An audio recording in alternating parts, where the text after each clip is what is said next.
Sabi ng iilan, may mga lugar na tumatawag sa'yo. Itong lugar na pinuntahan namin, hindi ko masasabing tinawag kami. Siguro mas tamang sabihin na inakit kami. Ngayong gabi, maririnig nyo ang kwento ng excursion namin. May mga kwentong kakaibang tunog sa kalikasan, drone na bumaba mag-isa, at ang naiwang cellphone ni Aling Jojo. Enjoy.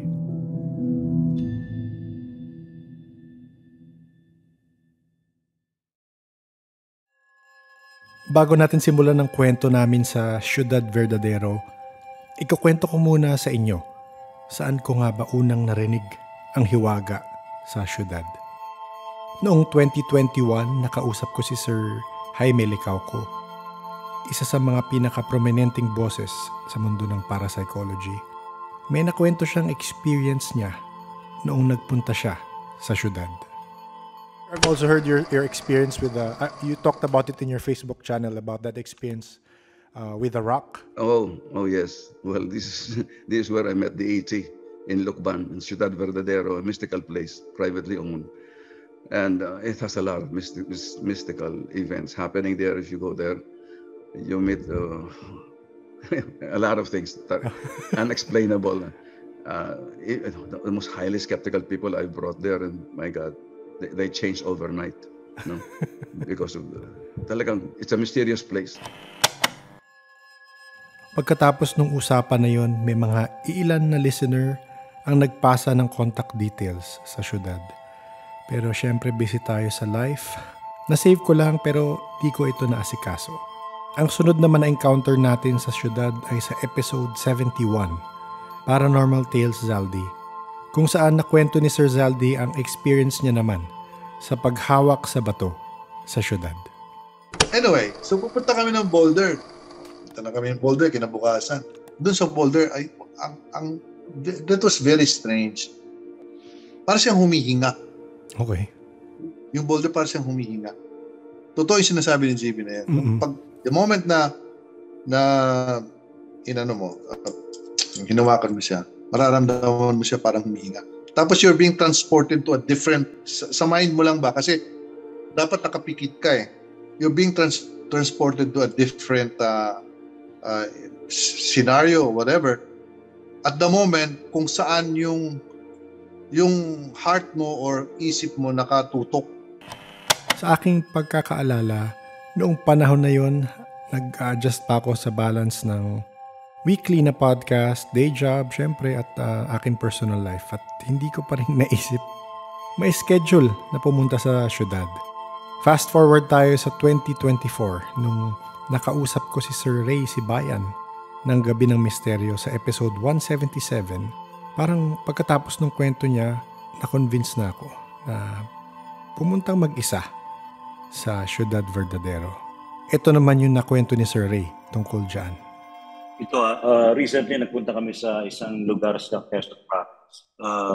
We call that place Ciudad Verdadero. Ay, oo nga. Recent episode niya, sir, napanood ko. Ciudad Verdadero is very, mataas yung vibration, malakas yung energy. Kasi dito yung nag-converge dito iba't ibang mga beings, nature spirits, elementals, extraterrestrials, kasama na yung mga divine beings, angelic beings. Marami kasing place na may school eh. Diyan sa area ng Quezon, meron dyan. Actually, dun sa Ciudad Verdadero, meron silang itinayong mga school. Ito lang, sinabi sa channeling ko na we're here, nagtayo kami ng school dito, kaya marami mga extraterrestrial beings sa mga bata dun sa lugar. Narinig ko yung mga voices nila nung pagpunta ko doon. Ba't ang daming bata rito? Na-confirm yun doon sa message na binanggit sa akin ng Pleiadians. Dito nagtayo kami na school. Ayun, kilala nyo naman ako, basta may ET. So, salamat rin sa mga tip ni Sir Ray at naglakas loob akong pumunta sa syudad. Una, bala ko lang pumunta mag-isa nga, gaya ng sabi ko, pero nung nakwento ko ito sa ibang mga kausap ko sa isang pagpag-session, sabi nila, sige, sasama rin kami. So, may ilang past guest sa podcast na sumama rin sa akin. So, sometime August of 2024, bumiyahe kami papuntang Quezon para pumunta sa syudad. Ang mga kasama ko ay mga past guest sa podcast na kahit papaano ay nagkakasundo. Just in case new listener ka, babanggitin ko na lang yung mga pangalan nila at kung saang episode nyo sila pwede mapakinggan. Si Sam ay naging guest sa episode 21, My Sleeping Third Eye.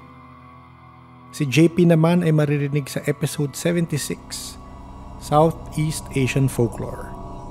Si Aling Jojo naman na inintroduce sa atin ni JP ay nagkwento ng storya niya sa episode 106, The Psychic. At ang masasabi nating nag-iisang kamanhid ko sa trip, si Biker Mama na nagkwento tungkol sa kanyang haunted tour sa Q Station sa Miss Sydney, nasa episode 190. So ngayon na alam mo na kung sino yung mga sumama, simulan na natin ang kwento. Ayun, okay. Ngayong gabi ang ating mga guest ay ang aking mga nakasama sa last minute na biyahe papunta sa Ciudad Verdadero. Actually, bibigay akong pasalamat sa mga nagbigay ng tips. Si Sir Ray, si Bayan ng Gabi ng Misteryo. May mga tips siyang binigay sa papunta doon, yung mga gagawin. And si Chris. Chris, di ko bibigay family name mo. Pero si Chris, nakaka-chat ko, nagbibigay siyang tips kasi nandun nga sila.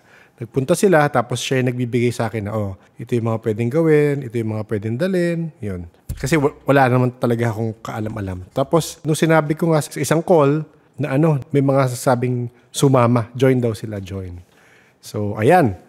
So, ang mga nakasama ko doon, ang mga past guest na si Sam, JP, Aling Jojo, and si Biker Mama. So, sa mga hindi nasama kasi maliit lang yung sasakyan. So, konti lang ang nasali. Pero yun, so papag-usapan lang natin ngayon mabilis na conversation lang naman kung ano yung nag-i-experience. Kasi nung nandun kami, siguro less than 2 hours. Mga 2 hours lang tayo. Dumating tayo mga 11. Umalis tayo mga 1 something eh. Parang ganun, So, mabilis lang siya. Nakalimutan na namin dahil ilang linggo na rin bago kami nag-usap tungkol dito. Pero pinaalala sa amin ni Biker Mama na may iilan sa aming nagkaroon ng kakaibang panaginip bago matuloy ang biyahe at napag-usapan nga namin ito sa kotse papunta sa syudad. Meron kayong, di ba kayo, si JP ata. JP, ikaw, at saka si Aling Jojo, the night before, meron kayong similar dreams? Yes. Tama. Actually, pwede natin simulan doon.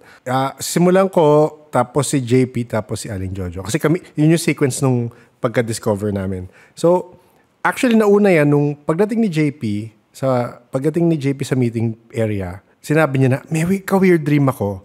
So, sinabi ko rin muna na, ako rin. So, kwento ko li akin, tapos baka pwede kwento ni JP and This is right, the night before the trip. The night before the trip yung dream. Ako, may kausap ako na babae, usap-usap kami, tapos merong, di ko alam kung anong discussion, napalingon ako, paglingon back ko, yung babae, lalaki na. So ako parang, lalaki ka pala? Ba't babae yung una ko nakitang anyo? So doon na parang, okay, na-weirdohan lang ako. Pero nung kinuwento ni JP yung dream niya, baka naglalagay kaming connections lang. Pero again, kayo na bahala. JP, sige. So, ako naman parang several sequences of dreams. Yung una parang may tinatakbuhan akong dinosaur. And then, parang nag-shift ulit siya. May kausap ako, parang lumang-lumang bahay. And then, may pinapahanap sa akin na parang something na, I guess, pamana sa kanila or whatever. And then, before ko magawa yun, nag-shift ulit na parang may nag-text sa akin na kailangan nila ng tulong kasi feeling nila yung tao na kasama nila sa bahay is aswang. So, I don't know kung yung parang, yung sa dream to I don't know kung nag-astral travel ba ako sa dream or parang nandun ako kasi parang lumilipad ako which is weird. And then, nagkita kami nung kasama sa bahay na hinahalang, yung parang inakala ng aswang, and then parang lalaki na matanda, and then parang nag-iba na yung muka. Parang, yung, alam mo yung in the middle of shifting, I guess. Pupunta siya ng CR, and then parang sinabi ko lang sa sarili ko in the dream na antay ako dito sa labas ng pintuan. And then paglabas niya, babae na siya, pero again, parang medyo ghoulish. Okay. And then, yeah. Kay Aling Jojo, nandiyan ka ba? Nandito pa. Okay. Pero yung sa akin naman, parang, I don't know if it's because of excitement na aalis tayo, pero kasi parang nag-set na ako ng alarm, tapos all of a sudden, parang may nagsabi sa akin na hoy, late ka na, sabi niya. Tapos when I look at the watch daw, 6:45 na. Tapos ko, shit, sabi ko, nga late na. Tapos nagising ako. Tapos natulog ulit ako, merong isang lalaki na shadow, nakaturo siya somewhere sa isang room. Parang ganon. Pero parang it's male energy yung naramdaman ko. Tapos parang siya nakaturo. Now, JP, telling about the CR, parang nakaturo siya sa CR, pero nakasarado yun doon. Parang ganon. Parang, tapos hindi typical kasi hindi ko bahay eh. Yes, oo. It's more of parang lumang bahay na nakaturo siyang ganun dun sa door. Tapos ngayon, after hearing you, parang lalo na yung kay Sam na may galit. Parang meron akong nararamdaman kasi nagagalit din ako kay Yuen nung araw na yun eh.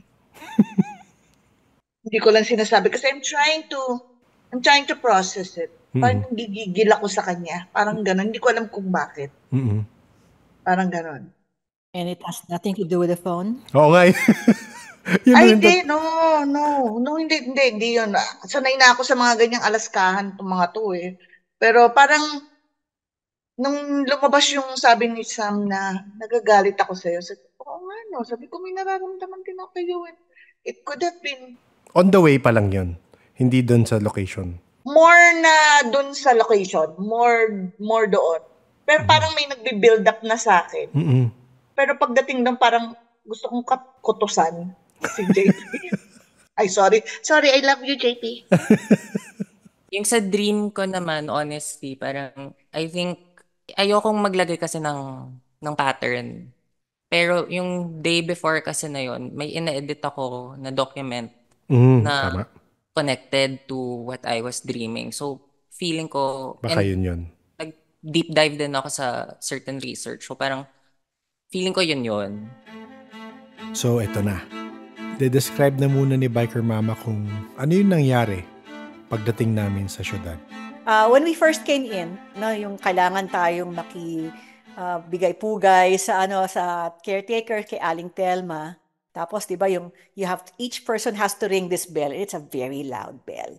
Yung nakakabingi siya pag katabi mo siya. Tapos yung bell, it really felt good kahit parang gusto ko pa siyang palakasin. Parang there's this feeling of parang freedom pagka hinampas mo siya. Kaya 'di ba yung hampas ko ang lakas kasi parang yes, oo. Sabi ko, parang feeling ko na cleanse ako or whatever. I don't know what that thing was. Pero when I saw na yung palang Ciudad Verdadero, it was my second time. Yes, oo nga. Hindi ko ine-expect na nagpunta na ako doon. Basta, when you said, tara, Ciudad Verdadero, okay. Sabi ko, hindi ko ni-research, wala lang, yes, okay lang. So, I felt that me being there again was a calling.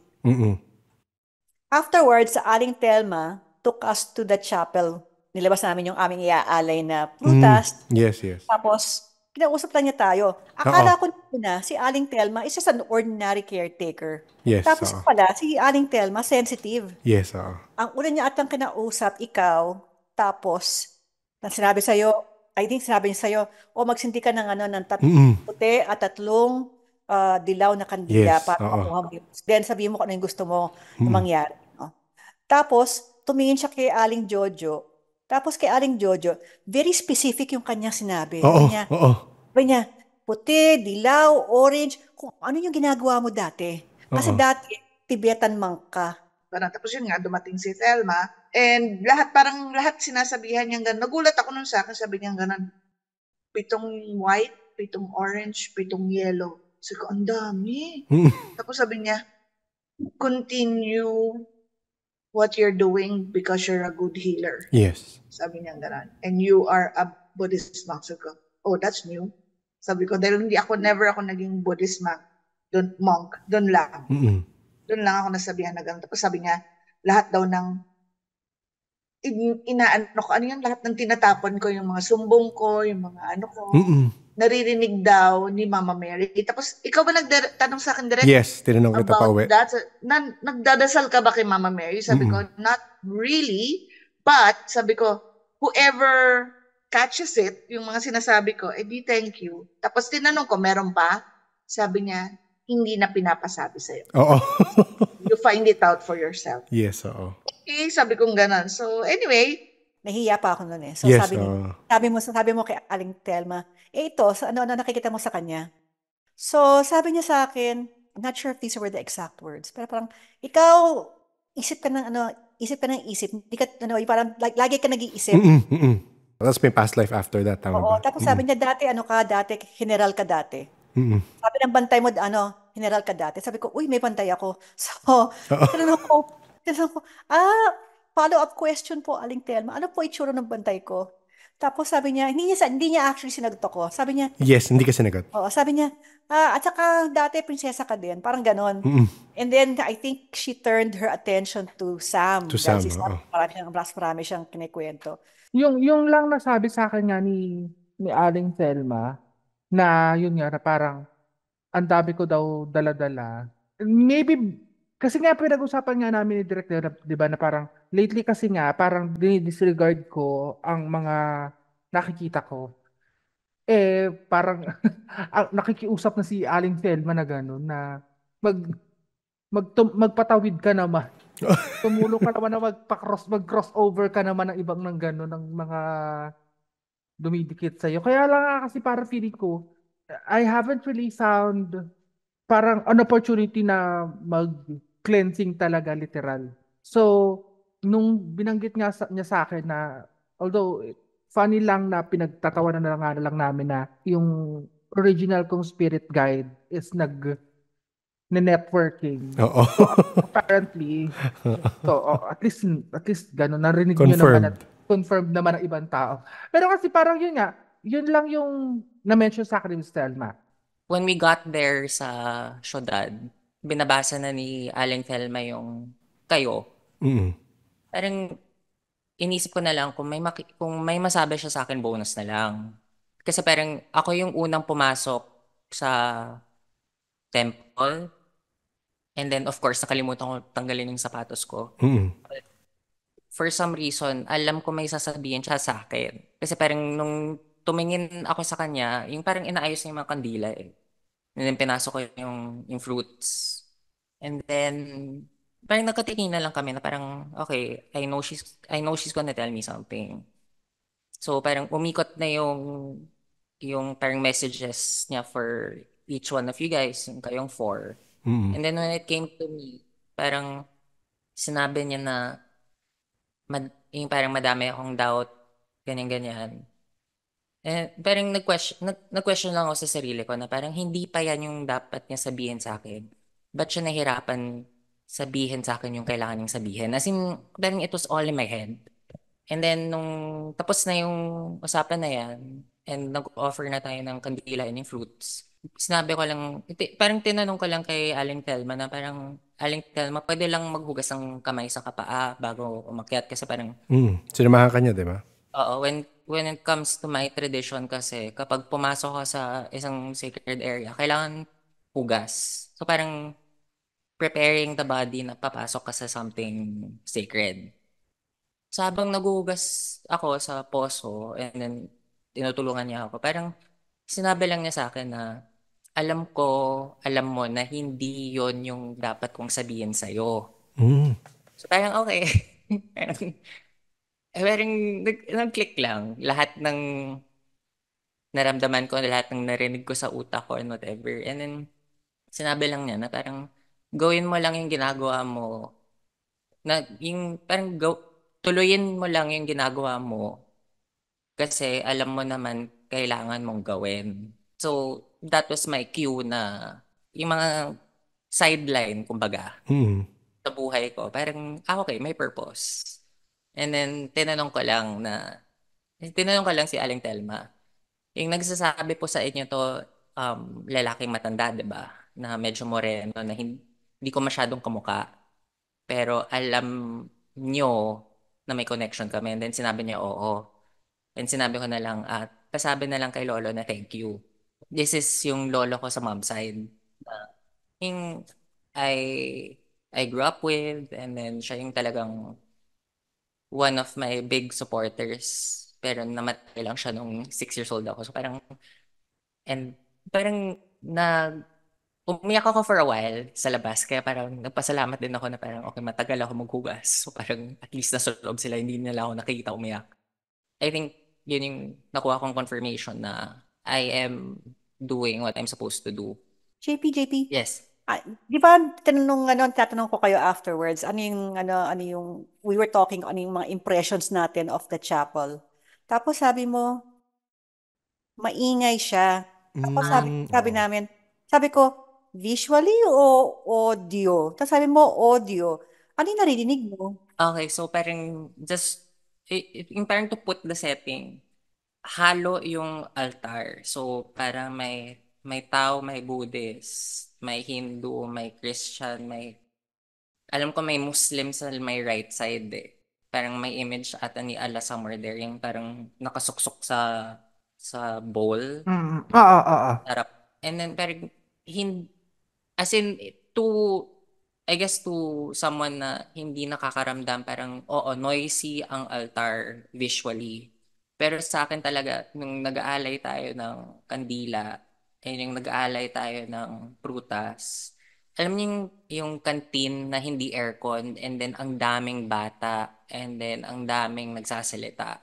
Ganon siya. As in, there were times na I had to try to shut down yung sense of hearing ko para marinig ko kayo. Kaya yung nag-picture tayo na sa gilid, parang I was talking louder than my normal voice kasi I couldn't hear exactly what you guys were saying. So parang I might have sounded like galit ako, pero ang ingay lang talaga na I had to become deaf in the sense of hearing in the spirit world. Para lang marinig kayo. Pero si Aling Jojo, ikaw rin, di ba, para iba sa'yo naman, iba yung experience dun sa para altar, no? Anyway, dun sa I just want to correct myself. Hindi galit yung nararamdaman ko, Jip. It was like more of ang heavy. Annoyance. Hindi annoyance. Parang ang heavy na parang I have to breathe. Ganon. Mm-hmm. Tapos sabi sa akin ni Aling Jojo, sabi niya, alam mo, sabi hindi ko lang kung bantay niya or something just, sabi niya, it just came to her head. Sabi niya, nagkakilala tayo dati. And by that, meant na we knew each other in a past life. And so we were wondering, I guess briefly we compared notes. Kailan kaya ito? Ganun. So we were comparing notes. Kasi yung ang sinabi ni Aling Telma is pretty much consistent with readings I've had before. Oo. Na lagi akong strategist or teacher. So the princess thing is new to me. Okay. Strategist, teacher, parent, town elder, ganun yung mga laging sa akin na ang reading sa akin, whether it's Akashic or somebody telling me about the past life. So yun. Tapos yun nga, tama yung sinasabi ni Biker Mama. When I went out, nagsusot kami ng shoes, pagtingin ko sa kanya, sabi ko, nakita, sabi kong ganun sa kanya, nakita, and not in this lifetime, pareho tayong lalaki. Pero ang hindi ko nasabi sa kanya, naligaw tayo sa gubat. Sabi ko, and then the motion of us pumping yung Poso? Yes. Poso Negro. Parang nangyari na yun, pero hindi Poso Negro. Sabi ko, parang alam mo yun, parang nakasuit tayo, na soldier tayo of some sort, pero magkakampi tayo na, parang ganon. So, could have been sa mga past type ko na general, tapos sabi rin general din siya, baka, alam mo yun, magkakampi kami, na naligaw nga kami, o natalo kami, or whatever. That was nice. Speaking of, I was gonna touch base din kasi sana tungkol nga dun sa chapel. What I felt is that it's suffocating. Okay. Yun yung sa akin. Kasi siguro, again, maybe, hindi, suffocating lang talaga siya na parang, siguro dahil sa weather. Masungit ka na dun sa chapel. Pansin ko Hindi, lang. nung pauwi na tayo, oo. Nung palabas, Pagpasok. pagpasok pa lang natin, suffocating na yung ganun, kaya lagi ako nasa may ganun, laging, ang pwesto ko, other than the part na offer na tayo, ng offering na tayo, lagi ako sa may pintuan kasi nasa-suffocate talaga ako. So, hindi ko alam I didn't know that kasi may asthma ko. Yes, oo. Diba? So, just putting it out there, may asthma ko. So, maybe it was the walk. Pero hindi naman tayo masyadong pang naglalakad nung panahon yun. Oo, nung pagkakarating lang natin. So I didn't put any malice or anything dun sa nararamdaman kong suffocation because I have asthma. But when JP made mention na parang siya naman nabibingi siya, ako naman suffocation yung nararamdaman ko. So maybe it's the same reason. Is it because sa dami ng tao din naman na nag-visit doon and they are... Yung naiiwan doon. Oo, may naiiwan talagang remnant. So, posible nga. I wouldn't really know. So, pagkatapos naming magsindi ng kandila sa parang altar or sa church na yon, tumuloy na kami sa pagpasok sa grounds ng syudad. At doon ako unang nakakita ng medyo kakaiba. Si Direk nga di ba yung dahon? Yung dahon, oo. Na nagsasayaw. Correct. Before pa tayo pumasok, nakita ko na yung mga leaves na kumakaway. Hindi lang yun doon sa loob. Sa labas, no? Marami.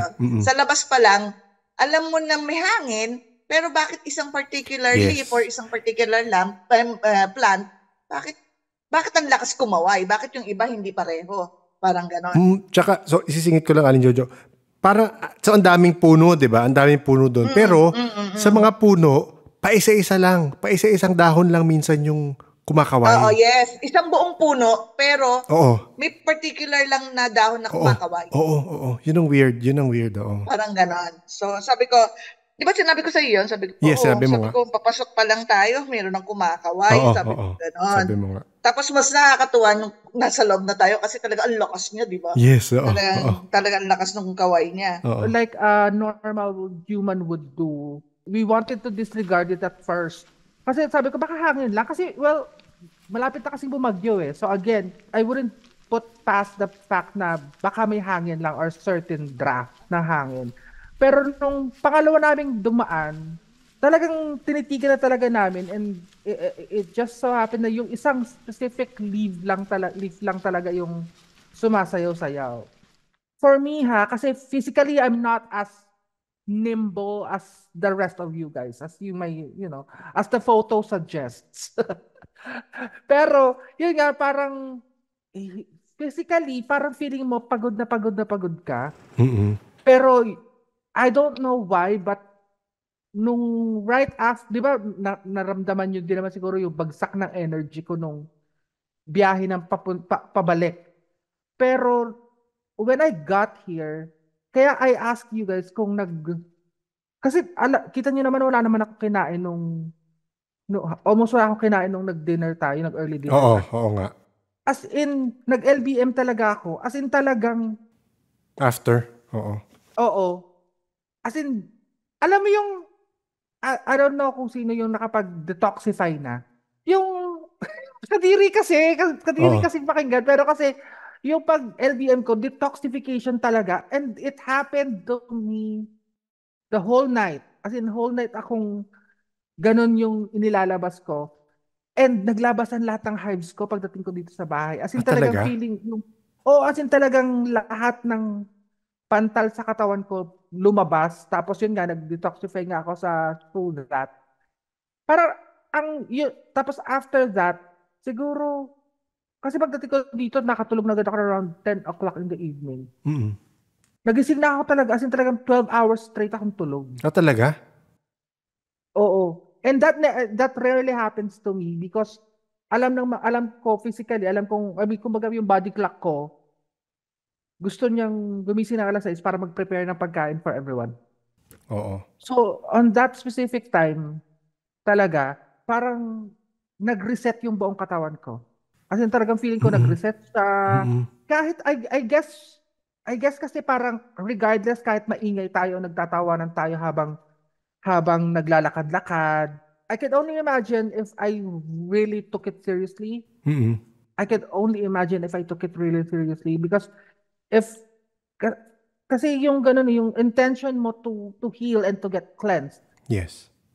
Was there. So I guess that's what I took after the whole thing. Like, regardless kahit na anong ginagawa mo, kung ano yung pinagtatawanan natin and stuff like that, nakuha ko in a certain level and a certain percentage yung cleansing and healing na natanggap ko. Kasi talaga, literal talaga, the moment I got home, I prepared everything first. Di ba, may take home ako eh. Yes, oo. I prepared that. Tapos, natulog na ako noon. As in, talagang detoxification ako the whole night. Siguro naka-4-5 ako. Talaga? The whole night. Oo. Tapos, buong katawan ko talaga nagsimula ako magpantal. Kasi usually pag nagpapantal-pantal na ako, nagsisitirizin na ako. Kasi it's technically an allergy. Pero talagang pinilit ko ang sarili ko, no, I will not take any medicine for tonight and let my body heal itself. And after that, yun na, parang dire-diretso lang yung tulog ko. So, yun yung takeaway ko. Alam mo, feeling ko nga, hindi ko alam, yung pagka-empath mo, ibang klase. Kasi, yun nga, nakwento ko sa inyo, pero hindi dito sa episode na to. The night before aalis tayo, the day before aalis tayo, na nag-decide na tayong alis tayo, nag-LBM ako. And para ako, sabi ko, hindi ko na paparahin to. Go na to. Hindi na lang ako kakain. Tsaka mag electrolytes na lang ako. Yun ang aking ano. Tapos, sorry Sam, hindi ko alam kung sa akin galing yung purging na feel mo. Pero, hindi ko na kung napasa sa'yo yung LBM eh. Kasi pag uwi ko, feeling ko sa'yo talaga, and this, I will be honest with you ha, the only solid food that I had that day was yung breakfast. Kumain tayo. Oo. Nag-coffee lang ako. Oo, kumain lang ako nag-coffee lang ako whilst I was waiting for you. And then, yung breakfast. Tapos yung ang tawag dito? Yung kapirasong, yung kapirasong, anong tawag ko doon? Tawag doon? Crispy pata. Crispy pata. Oo. Yun lang ang kinain ko. So, I don't know where the LBM came from. Pag sa'yo nang galing yun, sinasabi ko sa'yo talaga. Sorry. Pag-isipin mo, mababaw lang naman siya. For me, mababaw siya. Ito, para rin sa mga nakikinig. Kasi nung nandun kami, hindi rin naman ako, pagkaalis namin, hindi rin naman ako, ano nakita nyo? Ano na-experience nyo? Hindi naman ganun yung naging attitude natin. Parang, wala na, nag-excursion tayo, tapos kwentuhan, di ba? Hindi tayo nag-debrief parang ganito, kung ano yung mga na-experience at ano. Kaya ngayon natin napapag-usapan. True. So, pasensya na kung sa akin galing yung LBM. Basta ewan ko, bakit ang weird talaga. Ngayon naman share ni Aling Jojo kung ano yung mga na-encounter niya habang nag-iikot kami. When we were going down when we were about to go dun sa, healing stone? Ba yun? Yes, yung mystical na stone. Yeah, as we are going down, yung sinasabi ni Sam na parang may nagkikrip sa floor. Pero hindi na ako nakita nagkikrip sa floor. Pero it's more of entity. Yung nakikita ko. Parang, sabi ko nga, di ba, parang kahawig ni Smigol. Pero harmless naman. Sabi kong ganon. I saw 2, 3 of them. Parang, habang gumababa tayo, sumusunod sila pero pa-sideways yung gapang nila. Pa-sideways. Parang nakatingin sa atin, pero pa-sideways. Alam mo yung ganon. Tapos parang squat, almost kneeling. Almost kneeling, pero on all fours. So kung naalala nyo yung mga kwento ni Sir Jimmy at ni Sir Zaldi, meron silang kakaibang na-experience nung hinawakan nila yung boulder. Siyempre, yun ang unang pinuntahan namin. Ito yung mga na-experience nila, simula tayo sa kwento ni Biker Mama.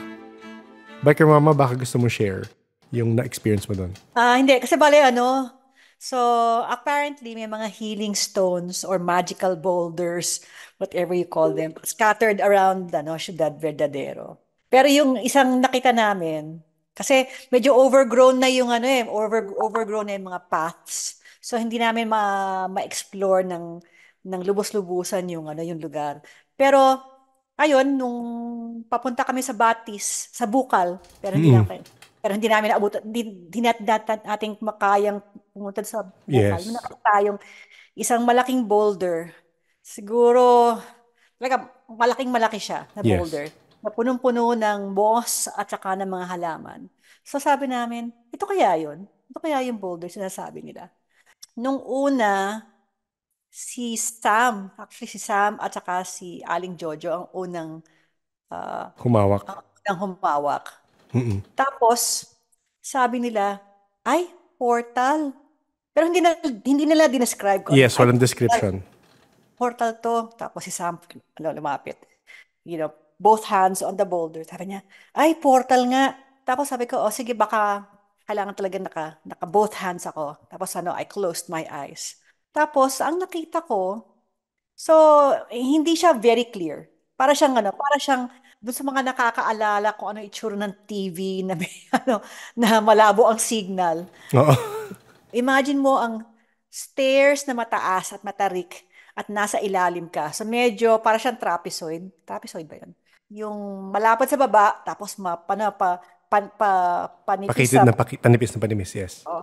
Tapos sabi ko, stairs ba to? Stairs ba to? Parang may mga horizontal lines pero madilim kasi. So in my mind, madilim siya. Tapos as I was trying to figure out kung stairs nga siya, parang biglang tumagilid yung buong frame. Para bang imagine mo kung nasubukan niyo nang tumingin maglagay ng camera sa tripod tapos biglang yung tripod Tabigin mo. Mm-mm. na nag-fall on its side. So sabi ko, ano kaya to? Ganon. So, ayun, tumigil na ako after that. Tapos, hindi ko naman sinabi sa ibang tao kung ano yung nakita ko. Sabi mo lang stairs, yun lang sabi mo. Mm-mm. Tapos later on, nung pauwi na tayo, tinanong ako ni Aling Jojo, ano yung nakita mo? Tapos tinescribe ko. Tapos sabi niya, ako rin stairs na nakita ko. Ayun, kasi para bang nung sinabing portal, ini-imagine ko, siguro para siyang isang malaking bilog na na window. Pero yun nga, stairs na nakita ko. Tapos sabi niya ni Aling Jojo, ako stairs na nakita ko. Pero yung sa akin, sabi niya, well, Aling Jojo can elaborate kung yung nakita niya. Pero yun, so yung nakita ko doon. Doon sa overgrown moss na bato, when I first felt it, I was feeling for the sake of feeling it. Mm-mm. Kasi 2 beses ko siyang hinawakan. Yes, 2 nga. Sabi ko, nung una kong hinawakan, I was more focused on what JP was doing because nagninitpick siya na nagnanakaw ng moss yung isa nating friend. Diba? Nagpaalam naman daw. Wala yung focus ko doon sa ginagawa ko. But when I held it again for the second time around and focused on the stone and what it's supposed to be, ang una kong nakita kasi is it's an archway. Okay. Kung ang nakita ni Biker Mama is like a stair, ang akin is the archway of the stair. Okay. If that makes sense. Kasi may specific pa siyang, hindi lang siya yung mismong parang circular na archway eh. It's not even that. It's more of like, there's a certain, parang may point sa gitna, tapos tsaka pa ulit siya mag-arc pababa. Yun yung nakita ko. So medyo para triangular, ganun? Hindi. Hindi eh. Para siyang, di ba, alam mo yung lemon? Okay. May umbok sa taas. Oo. So, yun yung nakita ko. Tapos, medyo, yung sa gitna nun, that's what I saw is like like it's a blur. Blur na siya. So, I might not have seen the stairs. But the thing is that, we have to always remember na the visions may not be the same as the other people could see. Because for me, yun yung sign ko ng portal and as well archway and door. Pag nakakakita ko ng ganun, okay, yun na yun. So, when they saw a stair, I'm like, but for me, nag-agree naman kami ni Aling John na parang it is a portal because when I see a portal, that's how I look. That's how I see it. Hindi din siya yung parang portal na paikot-ikot na binag. Hindi din ganun. Diba? So, yun yung nakita ko. So, again, parang hindi na din ako nag-focus doon. Basta nung nasabi nila may portal, siguro nga may portal. Pinag-combine ko. Kasi hindi, ako naman unang nagsalita. So, parang naano ko lang yung sinabi ni Sam tsaka yung sinabi ni Biker Mama. Pareho silang nasa akin. Kumbaga, when I touched the stone, I saw a stair, pero hindi siya diretso. Parang leaning towards the left, medyo curved ng konti, papasok sa isang, ano yun, yung parang, I don't know kung kuweba o arch, pero madilim na siya. Alam mo yung pagka yung nag-drawing ka ng train, triangle na yung riles? Okay, oo. Yan, ganun. Parang pag ganon, pero may on the side, leaning on the side, pero pagdating sa dulo, kita mo na nakapoint siya sa isang papasok. Malayo pa pero papasok. Yung arch ni Sam at saka yung hagdan ni Biker Mama, parang sumama sa akin.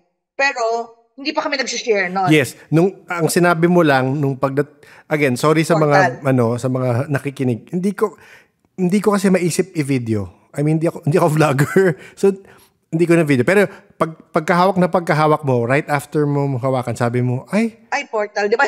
Oo, yun lang sabi mo. Pinitawan ko kaagad, yes, di ba? Bumitaw ka. Portal. Sabi kong gano'n. Ay, portal. Sabi kong gano'n. Kasi bumitaw ako, baka mamaya mahigop ako. I scared. So, sabi ko, ay, portal to. Sabi kong gano'n. Siguro, tugma naman kami. Sabi nga ni Sam, hindi naman ko ano yung nakikita ng isa. Yun din yung eksaktong nakikita ng isa. Pero, similarities were there. Yes, oo.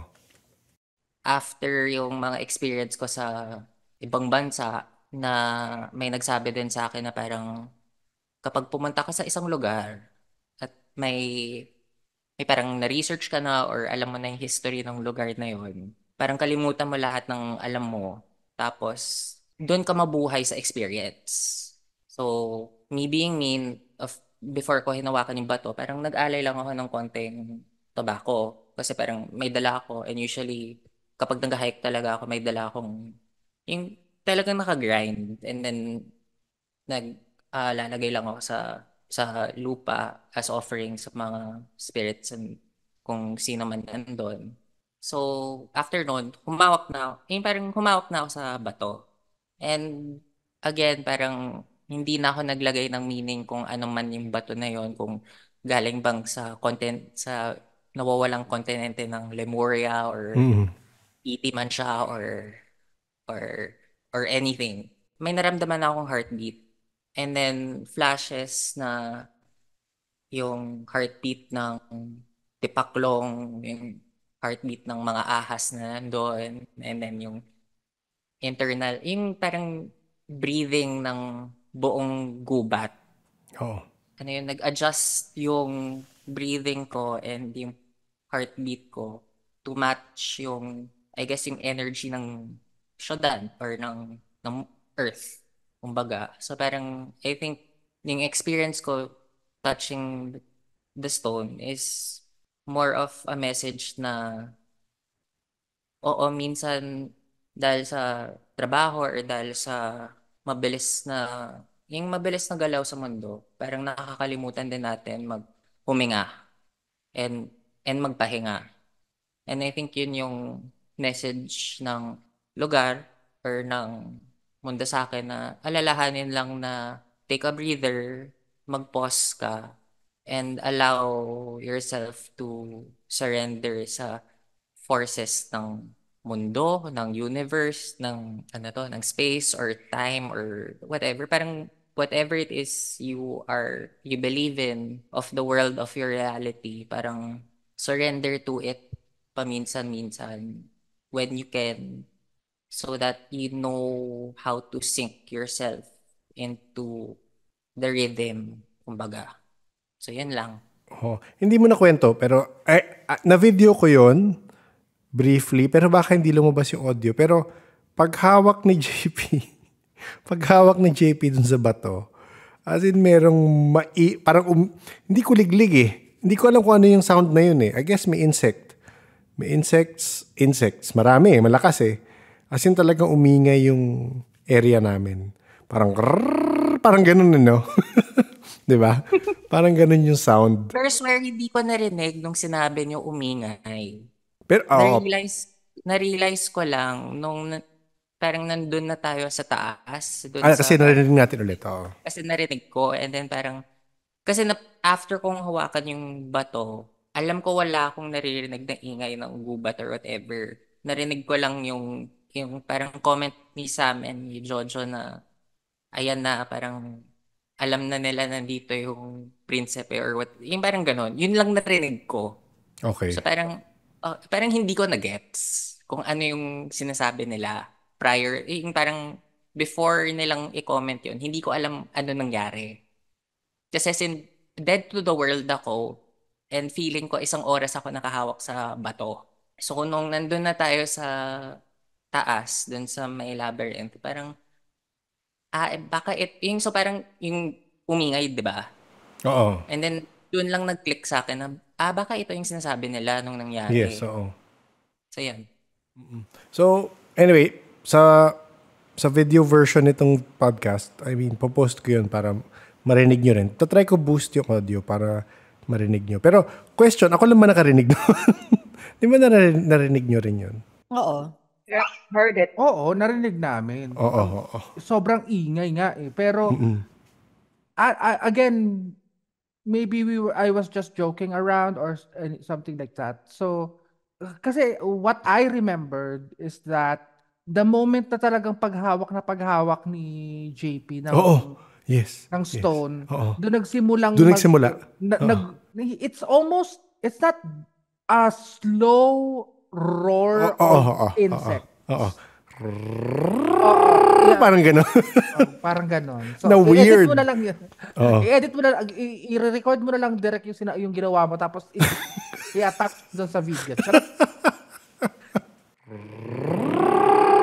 Pero it's again, natawa na lang kami na parang me and Alin Jojo was like, yan na, dumating na, yan, nag-iingay na, ganon. It was like, mababa na palakas, tas deafening siya, tapos wala kang maririnig kundi yun lang. Yes, oo. Promise, hindi ko narinig. Yung parang yung una. Oo. Oo, kasi as in nakapikit ka nun, nakahawak ka sa bato eh.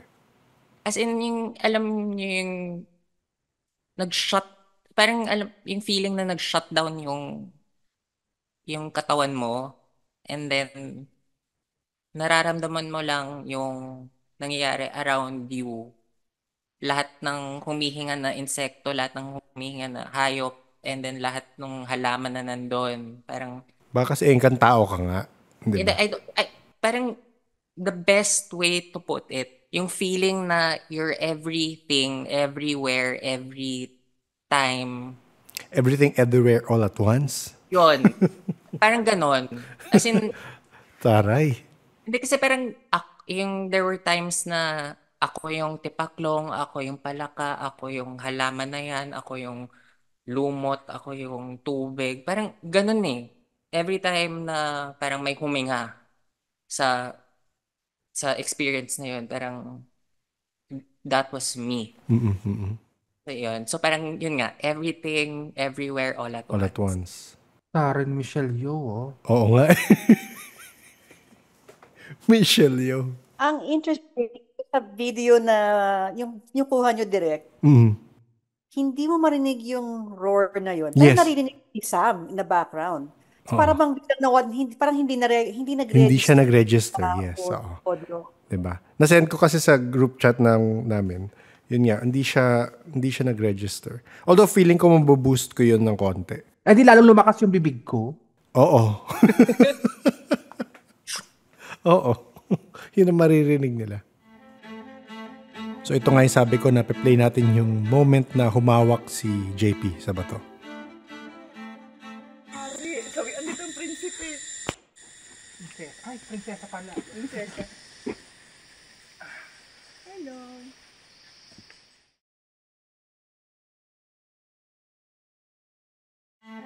rinig ba? Rinig ba? Tinry ko i-boost pero parang di masyado nag-adjust yung sound. Pero kung ano yung narinig nyo sa start, yun yung tunog tapos parang na-drown out lahat ng ibang noise. Lumakas lang lahat ng sound nung humawak nga si JP sa boulder. So, kwento nila kung ano pa yung nakita nila. Ang mga nakita ko Mhm. ay hindi ko ma-explain kung ano siya. Kasi sa lupa lang siya eh. As Saan in, to? Nasa ba tayo yung part na to? Doon tayo doon sa Yellow Flower Path. Papunta dun sa building Papunta na. doon. Oo. Parang meron lang siyang, alam mo, sorry to say, parang textiles na gumanon lang. Yung parang nagdumaan lang sa harapan ko. It's not a snake. Yes, But oo. it's just that it's slithered out and then nung tinignan ko siya, parang siyang pumasok lang siya sa isang into nothingness. Yung parang Oo. basta gumano lang siya, tapos may mga darts lang na kung ano mang elemental. Hindi ko siya nakikita. Hindi ko siya ma-describe. Basta darts lang siya. Kaya ako hello lang. Hello, hi, hello, gumagano lang. Kasi pag may gumaganon, hello, susunod, hi, ganun. Kasi again, hindi ko siya ma-describe kasi basta na lang siya nagda-dart in and out sa paningin ko. Yes. So yun na lang yung binabati ko. Baka kasi mamaya, di ba parang tabi-tabi puno, parang gano'n, di ba? So, nag-hi hello na lang ako kaysa sa hindi ko sila pansinin. Baka mamaya kasi pag hindi mo sila pinansin, lalo pa silang maghasik ng lagim. Hasik ng lagim! Oo, yun lang. Yun yung sa akin. Yun yung pinaka-experience ko for that specific day. Nasabi ko, there is a heavy presence because I can feel it. Talaga? But however, I didn't see it.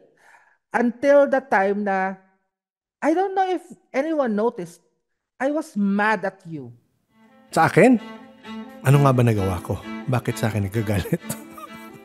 Pero sa part na ito, nagpunta na kami sa part ng syudad na tinatawag nilang Cretan Labyrinth. Doon ko unang binalak na magpalipad ng drone at dito ngayon sinasabi ni Sam na bigla siyang nagalit.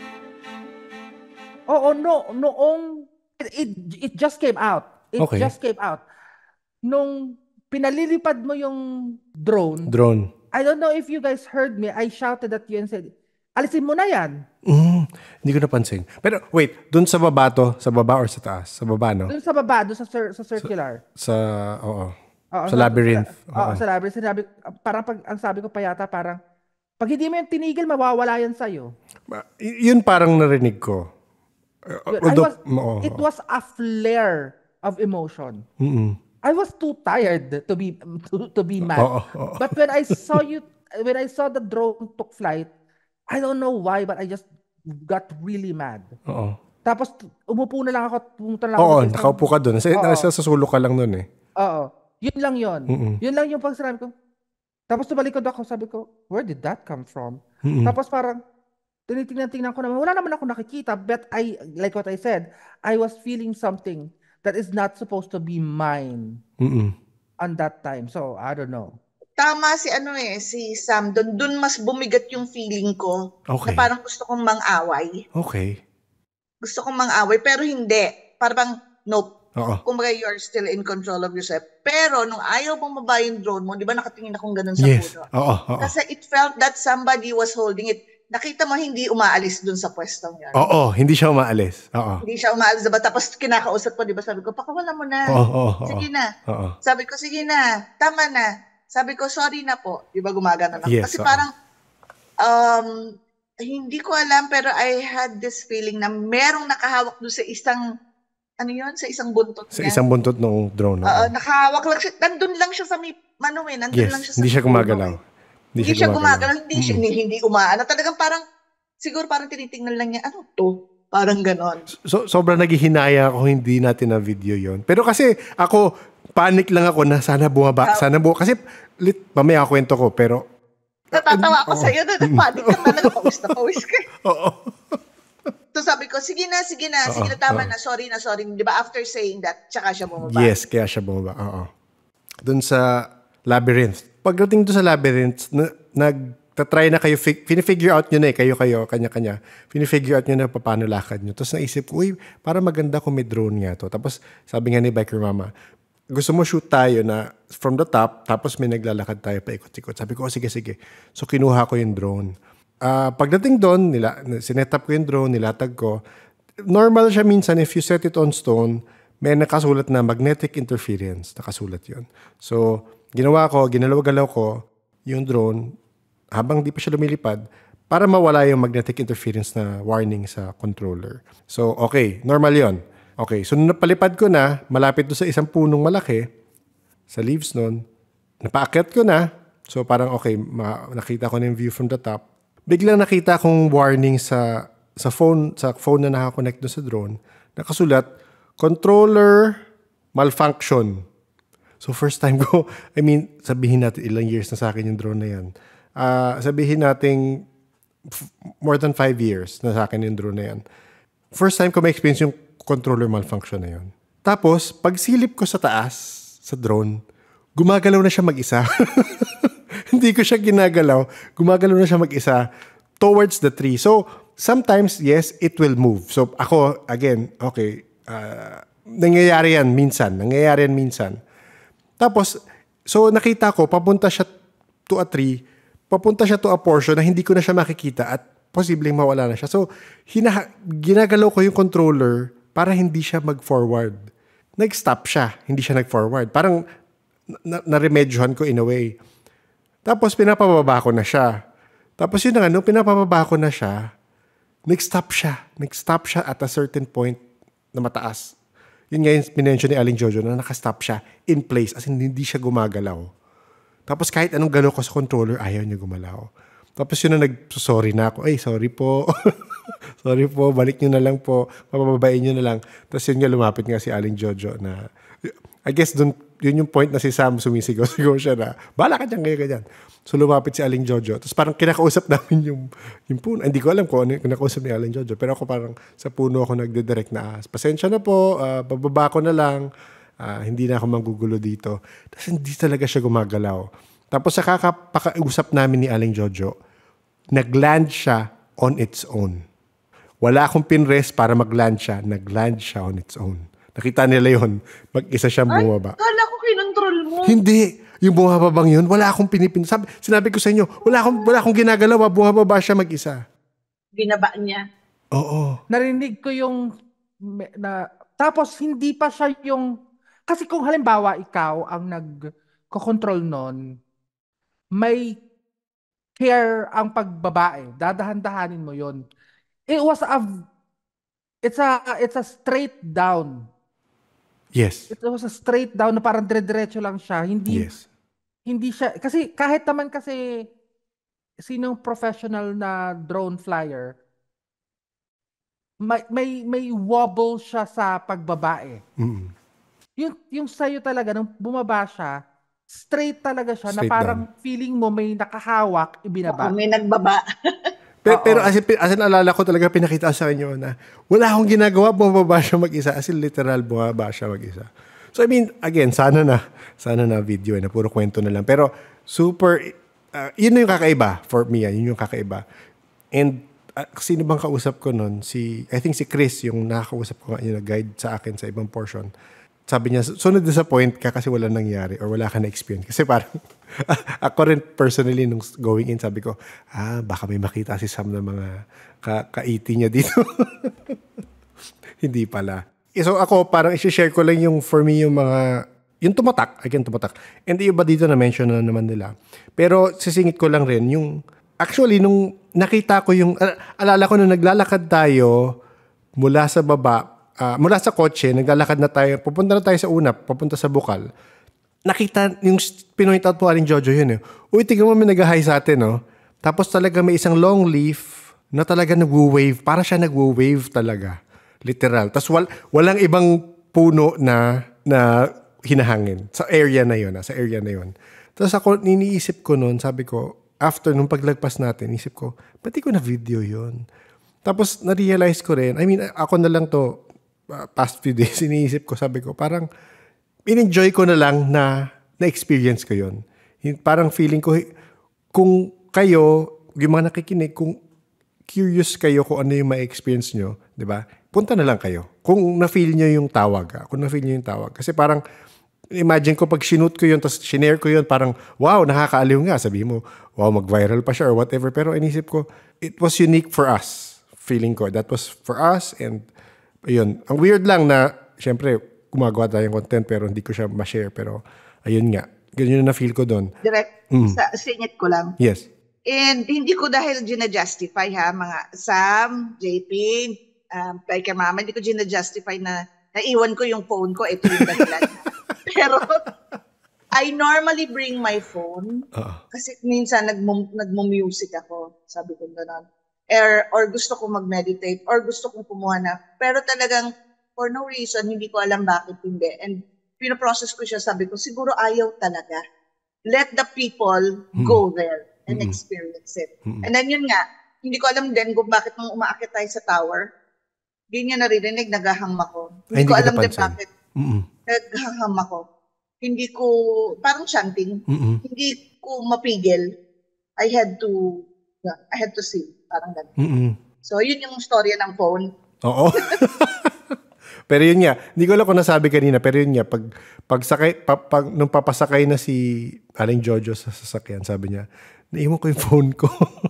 So, kala nga namin. So, natawa pa, JP. Okay lang. So for context, feeling ko, nung sinabi ni Aling Jojo na naiinis siya kay JP, is because buong ride yan, lahat ng hirit tungkol sa cellphone, hinirit na ni JP, pero apparently hindi. Hindi, sanay na ako dyan Sanay na ako sa kanya pero it's more, yun nga sabi ko sa iyo, nung nandun na tayo dun sa labyrinth, dun mas malakas yung feeling na talagang gigigil ako, hindi ko alam kung bakit.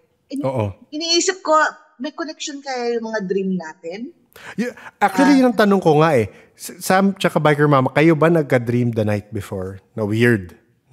Matagal na akong hindi naglo-lucid dreaming So, okay. wala akong makontribute doon. Yes, okay lang naman. Ako, when you guys were talking kanina, I was backtracking kasi I did have a few sunod din na dreams ko. Pero the only thing that I can remember is may kagalit akong tao.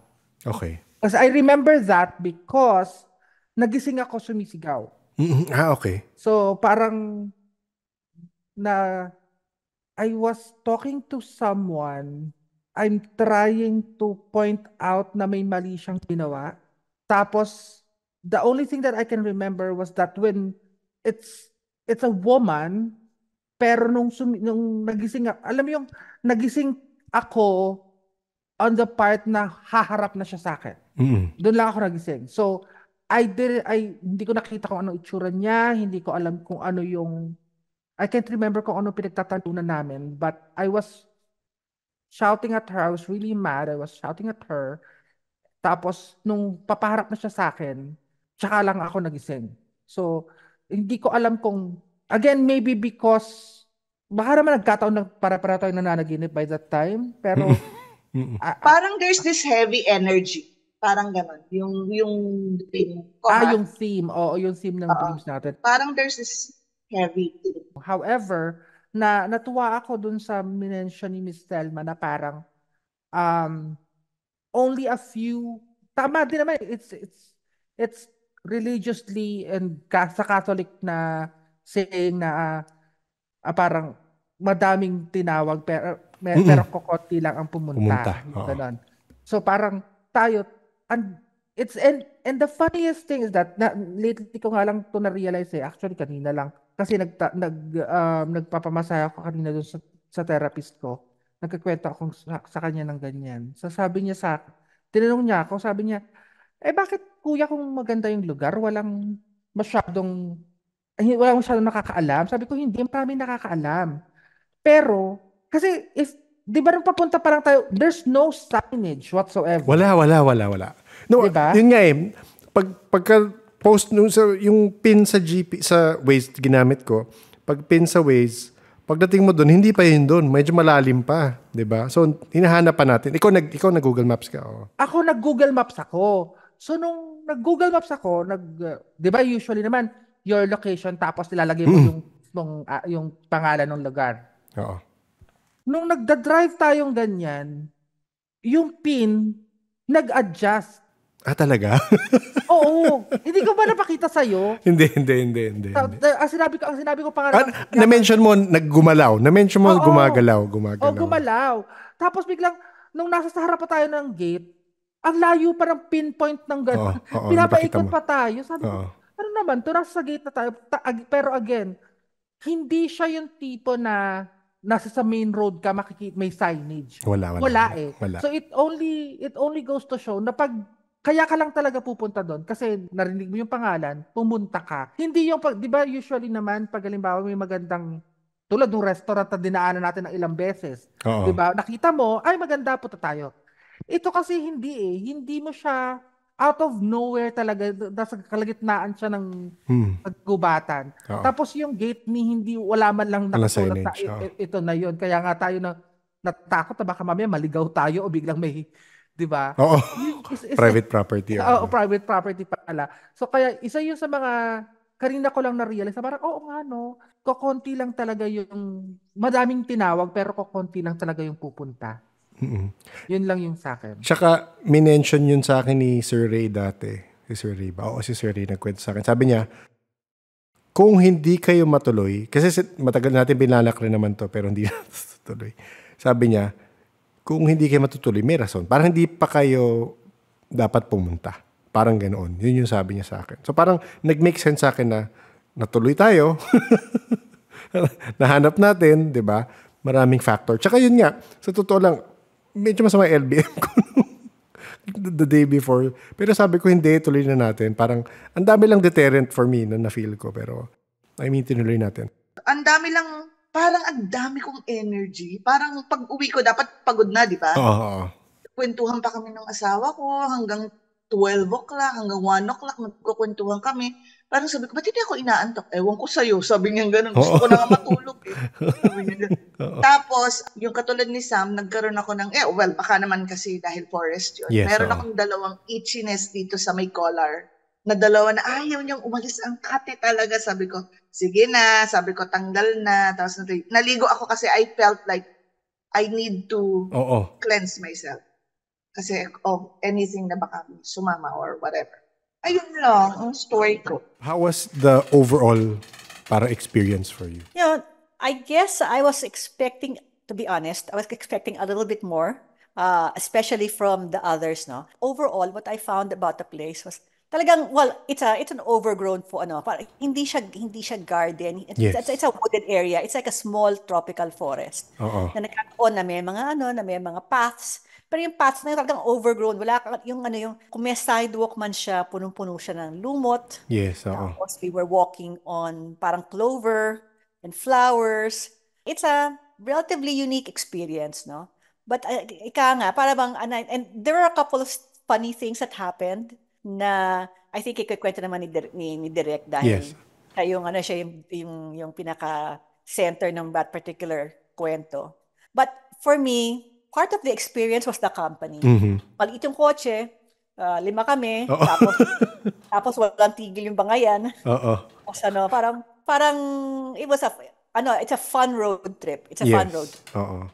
Literal naman after natin ma-experience yung mga yun, hindi naman natin pinag-usapan agad di ba? Hindi natin pinag-usapan talaga. So, it's more of yung kwentuhan, yung tawanan, di ba? Pati ganun, parang feeling ko naman, and one thing that I appreciate with what happened to us was that and it's the funniest thing is that kung sino yung nagsasokmed sa atin, siya yung walang cellphone. Siya nga pinakamaraming post ngayon Salamat Hindi Mami Jo, it's you have to look at it on a very different way na parang kung sino yung laging nagsasokmed, siya yung walang phone. Tapos yung director namin wala akong na-capture. Hawak na camera. May hawak ako, pero yung moments na yun, wala akong na-capture. Wala akong na-capture doon sa mga interesting moments. Maybe because it's meant to be that way. Yes. Yes. Diba sabi ko nga, maybe because people should go and experience. Yes, for themselves. Not only makikita lang. Pero actually, yung video ng kid, puro daldal ni Sam yung narinig ko eh. Wala man ako narinig na. Oo, yung video ni JP. Yeah. Papost ko yun. Baka marinig nila. Pwede Si Sam. pa-blur naman. Ano ba? Gusto mo umitim, di ba? Papaitimin kita. Ganon. Blur mo na lang. Kasi Pixelated. na-realize ko din hindi bagay ang itim sa akin. Diyos ko, iyak ka na naman. Hindi kasi may Sabi yung mga baget sa office, parang nag-selfie na filter and then parang switch skin tone ek. Ang pangat ko pala pagtan. Di ba sabi ko naman sa'yo? O di ikaw na. Ikaw na talaga ang maganda. Ikaw na talaga yung makinis. Skin shoot. Maputi. Yeah, ikaw na. Sam, Oh. pero di ba hindi lang isang beses nangyari yung crickets or yung insects. No, Dalawang beses yun na nakakabingi, pero parang pag nung mandar sila, wala kang maririnig, sila lang. Oo. Hindi, yun yung sinasabi ni JP na narinig na niya. Okay. Naglalakad na Pangalawa. tayo. Pataas tayo. Pataas ng tayo. meditation tower. Dalawang beses nga O yun. nasa Yung taas isa pa yung- tayo. Oo. Oo. That's true. Tsaka, I mean, hindi ako outdoorsman, pero first time ko makarinig ng sound na yung, for me ha. Iba yung... Baka local to the sound, area, no? Baka local to the Baka. area. Hindi natin alam. Local to the area. Sa experience ko kasi, yung sound na yun, it's yung parang sikada, yung lumalabas. Ganun ba? Then tapos, Oh. Hindi pa pala tapos. Okay. Oh. may halong cricket. Kasi wag na muna kayo mag-react, chill lang. Combo Sikada- pala. Sikada, crickets, and then may isang sound na hindi identifiable sa akin, parang ibon na ewan eh. But I get that. I know kuliglig. Kuliglig Ayun, na lang kuliglig kasi. din Oo ko. nga eh. Si Keda daw kasi. Sorry na. Si Kada kasi, apelyido yun. Sorry na. Minsan So nagkakamali yung din ako. kuliglig at yung crickets, I get that. Tapos yung pangalawa, yung patatlo pala, I don't know what it is. However, it's very, I don't know kasi probinsyano po ako. Maraming kuliglig at maraming crickets dito sa amin. But they never made a sound all at the same time. Yes, oo. Deafening And in- sound din. Oo. Oo, and in That- two different occasions. Oo. Nasabay Tapos, talaga Talagang sila. di ba? Pag andar nila, wala ka ibang maririnig, sila lang. Parang tumahimik yung forest, tapos sabay sila lang. Oo. Yung parang, yung third sound, ngayon ko lang naisip, alam niyo yung kapag madaming maya, and then parang kumakain sila ng kung anong lumilipad na insekto, yung ganong sound eh. Pero iba din yung tono eh. So alam ko hindi siya, For me, it's more of a roaring bullfrog. Could be frogs. Yung, oo, diba? It could be frog, diba? Parang ang roaring na palaka. Sinabihan niya pa yung inis na inis sa palaka. JP palaka daw. Sabi ko na, ikaw ang prinsipe ng palaka. Kita mo? kamag-anak yan ni Direk, remember? Siya Oo. yung amphibian. Amphibious. Ay, nako. Yun yung parang, yun yung pinakamalapit. Pag sabay-sabay nyo yung cicadas, crickets, at yung bullfrog. Yun yung kasi yung na-identify ko pa yung pinagkaiba ng crickets at ng cicadas eh. Pero yung parang yung sa musical tones, yung baritone na nasa Oo, merong yun gano'n. yung May hindi lalim, namin malaman. Oo. May lalim nga. Pero promise, hindi ko talaga narinig nung una yung narinig. As in, zone out talaga ako na parang feeling ko nakahawak ako sa bato ng isang oras. Narealize ko lang nakatayo ako nung bigla na lang may pumatak na pawis sa mata ko. So parang, okay, magising ka na. Parang, tama na. So ito talaga yung tanong. Mm. Kailan ang Baguio? Gusto niyo summer para at least Ayun na. libre. Ayun, Hindi na daw pwede si Direk ng itong year na to. Tama ba, Direk? Sabi ko. Summer nga next year. Tipid na muna. Wala nang Wag tayo magsa-summer B kasi pag nag-summer Ang daming tao nun. Hampas lupa. Pero hindi when I get back, pag uwi ko ng Pilipinas. Oo, pagbalik mo. Basta dapat off-peak. Dapat off-peak tayo kasi makikisabay True. tayo eh. Ay, Diyos ko, utang na loob. Makikisabay tayo. March. Tsaka nabulabog ang mga entities noon, madaming tao. Oo. Hindi natin mararamdaman. Naku, may mga reptilian doon. Perfect. Lagi namang may reptilian. Direct, kagaya ng sinabi mo lang ngayon lang na you came in Ciudad thinking na magkaka-encounter si Sam. Tapos wala. So, wag ka na mag-project forward. Hindi, kasi wala pa naman nakapagkwento na may nakitang reptilian sa syudad. Pero may nakapagkwento. Mamaya makita mong ganyan yan. May nakapagkwento sa Baguio meron. Ako kasi, like for example, baka, again hindi ko din naman kasi ma-identify. Sa bagay. Diba? Kasi, syempre, baka naniniwala na lahat ng mga listeners natin na reptilian talaga ako. Uy, baka naman. Sige nga, pakita mo nga yung totoong anyo. Oday. Para lang akong Gabi Makati, pero hindi ako reptilian. So, sunod na tanong ang Baguio. Yan ang sunod natin malalaman. Pero, salamat sa mga kayo sa apat sa inyo na pumunta.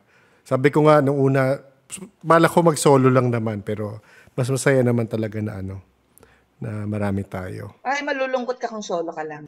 Oo. Sa haba ng biyaheng yon. Sa bagay. Makakatulog ka pa sa daan. Hindi naman. Pero mo, 6 na oras back and forth. Tapos ilang oras lang 2 tayo hours sa lang loob. tayo doon. 2 hours lang tayo. Oo. Kasi 11 tayo dumating 1:11 or 1:10 tayo umalis. Parang gano'n. Bilang na bilang mo, ha? Hindi, kasi naalala ko yung oras nung nakita natin. Nice to meet you personally, Biker Mama. Nice to meet you too. So hopefully makikita tayo ulit. Yeah. In another life. Ay, wag naman in another life na. Kung naman may Bagyo pa. May bagyo. Ayun, okay. So, actually, ang sinabi sa amin ni Miss Telma, sabi niya, yung nasabi ni Sir Ray na open na siya for everyone, ang sabi ni Miss Telma, open siya to people who are called. Kagaya nga nasabi ni Sam na parang may calling na pumunta kayo, bumisita kayo, and again, with your intentions, pumunta doon and try nyo ma-achieve intentions nyo. Pero yun nga, so kung pupunta kayo, kung na-feel nyo andun yung pull for you to go there, go ahead. So salamat sa inyong apat, sa inyong mga kwento. Maraming salamat. At sa company nung ating biyahe. Biyahilo. Sa uulitin. Round 2, Baguio naman daw, kung matutuloy. Actually, matagal-tagal na yan talaga yung plano papuntang. Yung Baguio na una pa yan eh. Oo. Kasi diba dati parang may plan na may team na pupuntang north, may team pupuntang south. Hindi, alala mo, road trip siya pa Baguio, tapos dadaan pa tayong Bulacan. Tama, di ba? Bahay na pula. Oo. Pero hindi na tuloy. By the way, wala na yung bahay na pula ha. Nabili na yung property. Nabili mo? Yeah, man. May bumili, hindi ako. Nasaan na yung kahoy ng bahay? So, yung demolition, parang the caretaker took it kasi parang lilipat na siya from kung saan yung location to Santa Maria, Bulacan. Kasi yung mangyayari sa at least part ng land nung lote sa road expansion at hindi ko kumpanya yung nag-road expansion doon. Ang laki talaga ng kumpanya nyo, no? Oo nga eh. Mayaman talaga si JP. Kumpanya niya eh. Oo nga eh. It's hard to be perfect, you know. Oo, mabuti na lang talaga mukha kang umpalumpa sa hand. Kung hindi, nandudura ka ng tao. Harsh. You know me. At dyan nagtatapos ang aming recap sa aming biyaheng syudad. Maraming salamat ulit sa mga sumama kila Sam, JP, Aling Jojo at Biker Mama. Maraming salamat rin syempre kila Sir Ray, kay Chris, kay Aling Thelma at kay Sir Art. Nung ini-edit ko nga itong episode na ito, nagdagdag research ako tungkol sa syudad. At may napanood akong interview ni Sir Ray Sibayan kay Sir Art Katakis. At nasabi ni Sir Art na ang translation ng Ciudad Verdadero sa Tagalog ay, let's say, bayan ng katotohanan. Depende na lang siguro sa kanya-kanyang interpretation namin. Pero sa tingin ko, ganoon na nga ang nagawa sa amin ng pagbisita namin sa syudad. May mga katotohanan na nilahad sa amin at nasa sa amin na yun kung tatanggapin namin o hindi. Yung link ng interview na yun ay lalagay ko sa show notes. Sa mga nakaramdam ng tawag, mas mabuting maging seeker rin kayo. At tignan na lang ang links na nasa show notes kung papaano kayo makakapunta or sino ko contact nyo para bumiyahe sa syudad. Gaya ng nasabi, maraming tinawag at iilan lang ang umaabot. If by chance at new listener ka at itong unang episode na mapapakinggan mo, ilalagay ko sa show notes sa mga link sa individual episodes nila Sam, JP, Aling Jojo at Biker Mama. May kanya-kanya silang kwento at kumbaga, isa lang ito sa mga crossover episodes namin. Baka mas magka-context ang ilang kwento nila ngayon kung mapapakinggan nyo ang individual stories nila. Ayun na nga, kung new listener ka, baka gusto mo mag-like, share, and subscribe sa podcast. Welcome sa first episode ng Season 3. Mahahanap ang podcast sa YouTube, Spotify, Facebook, Twitter X, Apple Podcast. At snippets ng episode ay nasa TikToks. Ang Paranormal Podcast ay koleksyon ng mga first-hand experiences ng mga taong nakakaramdam, nakakakita, nakakaamoy, nakakarinig, at iba pa sa mundong hindi natin nakikita. Ang aking recommendation talaga sa new listeners at salamat sa mga sumusunod ay simulan nyo sa episode 1 dahil gaya nitong episode, mas malalim ang pag-unawa mo at pagkakilala mo sa mga guest dahil alam mo na yung talang buhay nila from past episodes. Mahahanap ang link sa episode 1 sa show notes. Para makasunod sa Cheese Max, subscribe at abangan ng new episodes every Thursday 1:37 p.m. on YouTube and Tuesdays 7 p.m. sa Spotify. Sa mga suki dyan sa YouTube, mapapansin nyong nauuna na ang release sa YouTube. So starting Season 3, mauuna tayo sa YouTube and then 5 days after ang release sa Spotify. Kung meron kang experiences sa syudad o mga lugar gaya ng syudad at gusto mo ito i-share, pwede. Email mo lang yan sa paranormalsph@gmail.com. Kung shy type ka, gaya ni Aling Jojo at gusto mo sa chat na lang i-share, pwede din. Pasok ka lang sa Discord server ng podcast at sigurado akong maraming mag-aabang at makikinig sa kwento mo. Without judgment, of course, kasi karamihan naman ng nandun ay may experience rin sa mundong hindi nakikita. Ang invite link ng Discord ay nasa show notes. Siyempre, bago tayo magtapos ng ating first episode for Season 3, hindi natin skip ang magbasa ng ilang comments from Episode 176, Scout Stories. From JSZ, tinignan ko tuloy ang filtrum ko. Kailan kaya mapopronounce ni Direk ang TikTok ng maayos? Ayan, JSZ, sinabi ko dun sa question mo, ang chika-chaka-chak. So, di mo kami in-update. Meron ka nga bang filtrum or engkantao ka ba? Kung lapitan ka ng tall, dark, and hairy, gaya ni Admin Sans, na naninipa ay baka mag-isip-isip ka na at baka ikaw ay isang engkantao. Pero kung ikaw ay open-minded, why not? Choknat. From Chrome, agree ako kay Scout na experience din namin ng kapatid ko yung manananggal sa Sampaloc, Manila, na nakita namin sa bintana noong 90s. Marami din makakapagsabi niyan.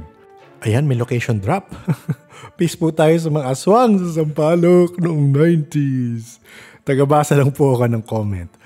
Pero actually marami nga nag-PM sa akin na nabalitaan at na-experience daw nila yan sa Sampaloc noong time na yun. Ayun. Galing naman sa ating forever in love na listener si Sky Chris Ford.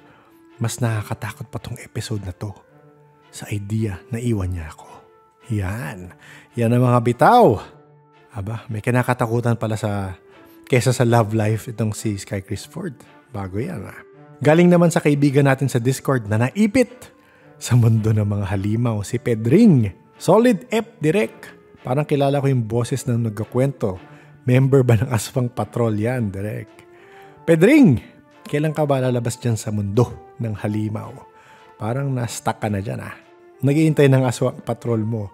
Pero yun nga, hindi ko alam kung nasa Discord si Scout para hindi niya na-mention sa akin yun. Parang puro suki ang nagko-comment. Ito naman ang ating suki na nagbisita sa ating Just Do It series, si Death by Labada. Ang sabi niya, di naman pala nagkakalayo ang edad natin, Scout, lol. Relate to the OBE, Upside Down Experience. Sa Tuwatha De, Danan, baka yun din nakita ko noong nursery ako sa school. Ayun, batchmate pala kayo ni Scout. Pero ang dami nga nagsasabi na yung, again, siguro more than 5 people na akong narinig from guests na yung pagka-describe nila sa astral realm or yung world na nakita nila sa pagka-OB nila, parang same description sa Upside Down sa Stranger Things na TV show. So pag panoorin yan, same location siya, mas madilim lang, at sabi ng iba parang mas mabigat yung air or parang mas humid o mas makapal yung air. Sa iba nga parang mas luma pa rin daw yung location. So iba-iba yan. So Death by Labada, ano ba yung Tuwatha De Danan experience mo? Kwento mo naman yan. At ating panghuling comment na babasahin ay si Zelax. Sabi ni Zelax, ito na direct, tinatagay ko na ang baso. Toast tayo dyan, Zelax! Zelax ka lang sa pagtatagay mo. Baka di mo nakikita yung kainuman mo. At dyan nagtatapos ang ating comment section. Kung meron kayong gusto i-comment, i-correct, or i-violent reaction, ilagay nyo lang sa YouTube or Spotify. And as long as hindi bastos yan, babasahin ko yan. Hindi ko na binabasa yung comments sa Trick Track. Kasi ibang mga comments dun eh. Walang pakundangan minsan. At nag-aahoy-away pa sila sa threads. And I know they are not most of them are not listeners of the podcast. So, hindi nila alam kung sino yung mga nagkukwento. At syempre, bago tayo mag-goodbye, tayo magpapasalamat sa ating paranormal Patreons and coffee supporters. Thank you, April, Arian, The Count of Monte Cristo, Biker Mama, Emrys, J3, Justine, Laura, Fallen, Liam, Les, Mark, Kent, Yad, Hotaru, JRS, Christine, Kim, Leia H, Kitten, Joe, Francine, and Z. Thank you very much. Kung gusto nyo support ng podcast, Patreon is one of the ways you can do this. May iba-ibang perks sa pagiging Patreon, and kung curious kayo, click nyo lang yung link sa show notes para malaman kung paano. Pwede rin mag-support sa podcast sa ibang paraan. Pwede nyo i-share sa like-minded friends na mahilig sa mga kwentong kababalaghan na meron namang natututunan. Maganda yon, may chills and lessons kahit papano. So back to regular programming tayo, guys. Salamat sa pasensya. Ito na, season 3 na tayo. At take note na lang sa change of order ng YouTube and Spotify. Mauuna ang episode sa YouTube and then magpa-follow sa Spotify. The Paranormal Podcast is engineered and produced by F90 Productions. Thank you everyone for listening. Please stay safe.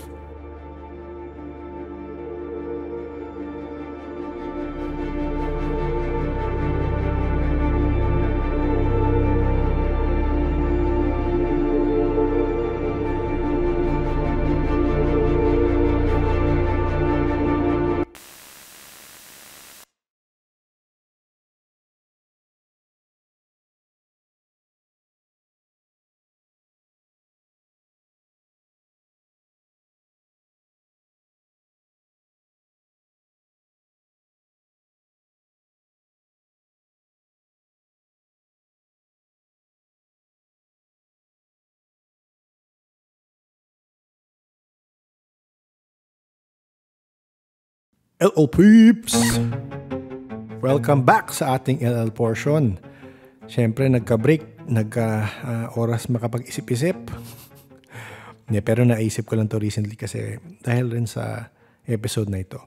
So, ang pag-usapan natin ngayong gabi ay Gnosis or GNOSIS. I'm sure narinig nyo na naman to sa iba-ibang podcast and from several guests na sila yung mga taong, it's a sense of knowing na may sense silang na-identify nila kung sino yung spirit, ano yung intention, ano yung energy. And syempre, tinatanong ko paano nila na-identify ito. And yun nga, may iba magsasagot sa akin, mag-hesitate na konti syempre, pero parang sabihin na, alam ko lang, parang may sense of knowing. Or yun yung pagpasok ng information sa akin. And sino naman syempre ako para mag-question sa kanila nung kanilang sense of knowing, di ba? Kung paano nila nakuha yung clarity na sure sila na yun, di ba? Again, buhay nila yon, experience nila yon. Pero pagdating sa pag-read ng mga psychic sa ibang tao, I think doon kailangan may sort of separate sources or parang other sources of information para malaman mo kung accurate or close to accurate ba yung knowing na nakuha mo. Kaya kung maalala nyo yung mga kwento ng mga spirit questor or yung mga spirit questor adjacent, ilang tao sila nag-a-assess nung isang situation or case. Di pwedeng isa lang. Kasi tingin ko may sense naman yung nasasabi nating spiritual lens or biases ng isang tao. Hindi mo maalis na papasok yung biases mo or lens mo sa pag-read or pagbasa ng isang situation. May relate natin yan ngayon sa episode tonight. Nung nag-share sila ng iba't ibang experience nila sa Boulder. Technically, iba-iba yung kanilang na-experience, pero natanggap naman ng group yon at nabigyan rin ng iba't ibang perspective yung nangyari nung hinawakan nila yung boulder. So in a way, pag-isipin mo yung mga pangyayari, hindi lang iisang side ang meron. Multi-layer dito. Walang isang tama, walang isang mali. And kagaya rin nung na-experience nila sa loob ng parang church or chapel na may naingayan, merong nasikipan, di ba? Parang ganun eh. Pero iba-iba yung kanilang perception of it na medyo nagkakatugma rin naman. Pero anyway, balik tayo sa usapan ng gnosis. Gets ko naman kung sariling situation nila yung binabasa nila, kahit ano pa yung biases nila, sila lang naman affected, di ba? Pero I think kung ibang tao na yung nire-read or ina-assess nila na case, I think mas effective pa rin kung multiple sources of information ka. Kaya, mabuting meron ka mga kaibigang merong abilities, di ba? O may sensitivities para sabi mo, anong basa mo dito? Anong basa mo dyan, di ba? Ako lang yun, alam ko naman na minsan wala kang mahahatak na tumulong. Pero, di ba, it pays to, di ba, nakakatulong kung meron ka mga kaibigan ganyan. So, again, mabalik lang tayo dun sa mga may biases and lens pag nagre-read. Bigla lang napaisip ako na posibleng ganun ang nangyayari thousands of years ago dun sa mga village seer. Di ba? Pag inisip mo, usually isa lang yung assigned sa community and hindi sila kina-question, kung ano yung sabihin nila, yun ang susundin. And you already see na this is a point or this is a opportunity to have an abuse of power to their advantage, di ba? Kasi lahat nga umaasa ng divination sa person na yun. So, naiintindihan mo na baka minsan ginagawa niya yun, sinasabi niya yun to his or her advantage. And yun nga, may potential for abuse for some people. Yun lang, napaisip lang ko na paano kaya in olden times kasi usually, di ba, may village seer or may village wizard ka or whatever. Ayan, yan ang mga naiisip pag mahaba ang break. So yun, yun na muna. Mahaba na naman. Thank you everyone. Welcome back sa ating season 3 and hope to see you all soon.